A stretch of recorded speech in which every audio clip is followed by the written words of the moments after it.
বন্ধুরা, আপনারা যারা বাসাবাড়ি করেছেন কিংবা করবেন, যারা করেছেন তারা তো অবশ্যই প্লাস্টার করবেন। তো প্লাস্টার করার আগে যে দেখছেন এই কার্নিশগুলো খোঁটরানো হচ্ছে। এগুলো খোঁটরানোর কারণ হচ্ছে আপনার পলিথিন তলে দেওয়া ছিল, তারপরে ঢালাই করা হয়েছে।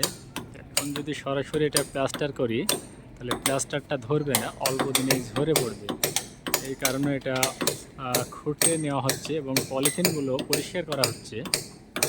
তো আপনার যারা বাসাবাড়ি করেছেন বা করবেন, অবশ্যই প্লাস্টারের আগে এগুলো এভাবে পরিষ্কার করে নেবেন এবং খুঁটে নেবেন ভালো করে। আপনাদেরকে দেখাই।